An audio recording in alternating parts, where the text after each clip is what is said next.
আসসালামু আলাইকুম। SSC 26 batch তোমাদের বাংলা দ্বিতীয় পত্রে নির্মিতি অংশে এই যে চিঠিপত্র প্রতিবেদন দুইটা আসবে, সেখান থেকে একটি লিখতে হবে।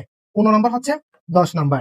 তো আমি আজকের ভিডিওতে যে পত্রগুলো দেখিয়ে দিব এবং যে প্রতিবেদনগুলো দেখিয়ে দিব, এখান থেকে 100% সকল বোর্ডে একটা কমন পাবা। তোমরা দুইটা থাকবে না, একটা অবশ্যই কমন পাবা। তোমাদের কাছে হচ্ছে আজকের ভিডিওতে যেগুলো দেখিয়ে দিব সেগুলো ফার্স্ট টু লাস্ট ভালোভাবে করে নেওয়া, তাহলে তোমাদের এপ্রিল কিংবা মেতে অনুষ্ঠিত হওয়া ফাইনাল এক্সামে 100% ঢাকা, চট্টগ্রাম, রাজশাহী, দিনাজপুর, যশোর, কুমিল্লা সকল বোর্ডে কমন পাবা। তো চলো আমরা দেখি। আমরা প্রথমেই চিঠি দেখবো। তো এখন অনেকে বলতে পারো স্যার এগুলোর অ্যান্সার কই পাবো? এগুলোর অ্যান্সার কিন্তু আমাদের সাজেশন কোর্সে যে পিডিএফ গুলো দেওয়া হচ্ছে, সেই পিডিএফ গুলোতে বাংলা দ্বিতীয় পত্রের সাজেশনে এগুলোর প্রত্যেকটার অ্যান্সার এবং শর্টকাট টেকনিক সহ রয়েছে। তোমরা কিভাবে সহজে মনে রাখতে পারবা, কিভাবে পরীক্ষা সেন্টারে গিয়ে লিখতে পারবা, নিজের মতো করে বানিয়ে লেখার কৌশল কিংবা মনে রাখার কৌশল সবকিছু অল এন্ড এভরিথিং দেওয়া আছে আমাদের পিডিএফ এ। যারা আমাদের পিডিএফ গুলো সংগ্রহ করতে চাও, ডিসক্রিপশন বক্স চেক করো, হোয়াটসঅ্যাপ নাম্বারে যোগাযোগ করবা। তো চলো আমরা দেখি।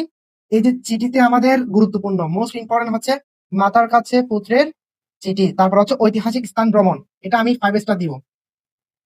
এটা অবশ্যই অবশ্যই তোমরা দেখবা, ঐতিহাসিক স্থান ভ্রমণ। এরপর হচ্ছে কন্যার কাছে পিতার চিঠি। তাহলে এই তিনটা তোমরা দেখে নিবা। এই তিনটা থেকে ইনশাল্লাহ যে কোনো একটা তোমরা সকল বোর্ডে পাবা। এই তিনটার বাইরেও তোমাদের যদি ইচ্ছা হয় তোমরা দেখে নিতে পারো। তবে চিঠি লিখার অংশ হচ্ছে 6টি। এই 6টির মধ্যে 5টি অংশ যদি জানা থাকে, বাকি বডিটা তুমি বানিয়ে লিখতে পারো বাংলায়।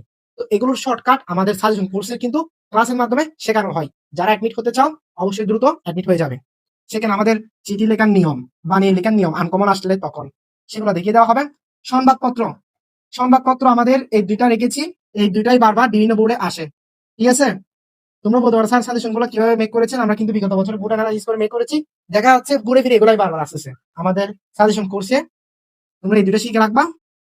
এই দুটার বাইরে আসলে তখন আমরা অবশ্যই আমাদের শেখা ফরম্যাটিং শর্টকাট যে টেকনিক দেখিয়ে দিব সেই টেকনিকটা ফলো করবা।